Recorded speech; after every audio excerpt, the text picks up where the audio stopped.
And what a week it has been. Super Tuesday, that stunning Republican debate. And with votes in 5 states Saturday, the race for president may now be taking a new dramatic turn. For the GOP, a big night for Ted Cruz. He trounced Donald Trump in the Kansas caucuses, beating him by 25 points. Surprised Trump in Maine, too, with 46%, Trump at 33%. John Kasich, Marco Rubio far behind there. Trump did get 2 wins in his southern stronghold, taking the Louisiana primary with 41%, but Cruz just 3 points behind. And it was a tight finish in Kentucky. Trump at 36%, Cruz at 32%. Add it all up, and Cruz won more delegates Saturday than Trump and tightened the gap in the overall race. Trump is now at 378, Cruz 295, Rubio 123, Kasich trailing down at 34. For the Democrats, Bernie Sanders swept the caucus states, winning Kansas handily with 68% of the vote. Clinton got 32. He came out on top in Nebraska, 57 for Sanders, 43 for Clinton. But it wasn't even close in Louisiana. Clinton beat him 71-23, and that added to her delegate lead last night. She is now up overall by more than 200, even before you count those Democratic superdelegates, which give her an overwhelming margin. So how can Bernie Sanders come back? He is here now to tell us. Senator Sanders, thank you for joining us this morning.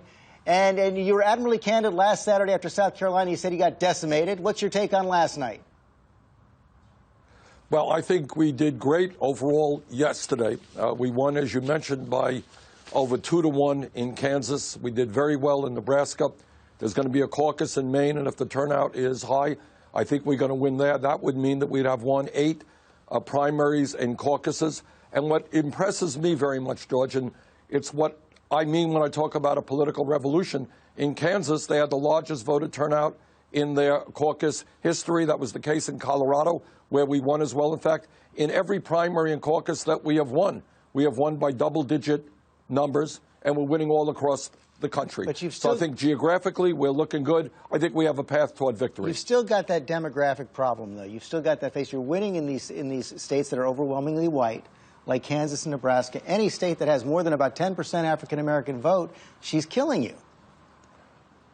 Well, I think you're going to see those numbers change as well. And what we are noticing, and this is very interesting, it's not just racial, it's more generational. We are doing better and better with young African Americans, young Latinos, and young whites. And in fact, in many instances, we are winning those demographics. With the older people, we're not doing as well. And that's something that we're going to have to work on. But I think here in Michigan, where there is a caucus coming up, where there's a primary coming up on Tuesday, I think the issues of trade, where NAFTA and permanent normal trade relations have decimated communities all over Michigan, all over Illinois, all over Ohio. I have helped lead the opposition to these disastrous trade agreements. Secretary Clinton, by and large, has supported them all. I think that's going to give us a lot of momentum here in the Midwest. Yeah, in fact, you put out a tweet this week, and I want to put that up on the board right now. It says, the people of Detroit know the real cost of Hillary Clinton's free trade policies. It shows those abandoned buildings, those abandoned homes in downtown Detroit. Is that really fair, though? I mean, Detroit has been hollowed out since the race riots in 1968. Well, what is fair, George, and honestly, I didn't know this until a week ago, that in 1960, it turns out Detroit was one of the wealthiest cities in America. Flint, Michigan, which today is mired in terrible poverty, was an extremely prosperous city. There is no doubt, I don't think anyone debates this, that these disastrous trade policies, NAFTA, permanent normal trade relations with China, have cost this country millions of decent-paying jobs and resulted in a race to the bottom where many of the new jobs being created pay significantly less than those jobs used to pay years ago. That is the result of a disastrous trade policy. I'm not going to say it is the only problem that Detroit or Flint has, but it is a significant part of the decline of many, many communities in America. Companies shut down in this country. They go to China, they go to Mexico, pay people low wages, bring their products back into the United States. Very bad policies for the American worker. At the same time, there's a new poll out this morning in Michigan, the NBC Marist poll, which still shows you pretty far back, 57-40. That's a lot of ground to make up in just a few days. Well, you know, it's a funny thing about these polls, George. And we started this campaign, as you well know, at 3% in the polls, 3%.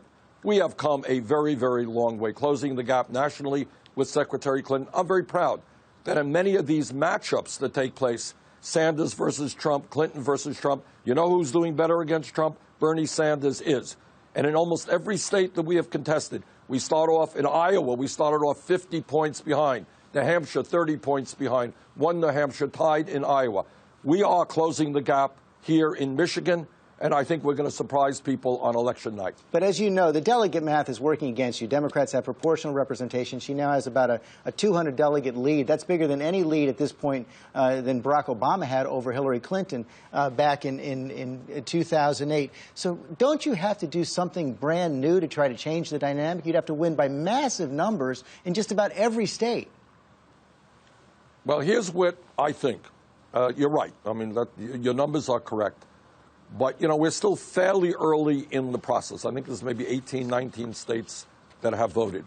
We think we have an excellent chance to do well out on the West Coast in California, state of Washington, Oregon. We think we have an excellent chance to do well in large states like New York. We think we're going to surprise people here in Michigan. So I think that time is on our side because the more people get to hear our message, and that message is that we need to reform a corrupt campaign finance system in which billionaires and super PACs are buying elections. Look, one of the key differences between Secretary Clinton and I, she has a super PAC, millions of dollars from Wall Street are coming in to her campaign. We have raised, George, almost 5 million individual contributions, averaging $27 apiece. People appreciate that. They're tired of super PACs buying elections. So I think we have momentum on our side. More people hear our message, the better we are going to do. Senator Sanders, thanks for joining us this morning.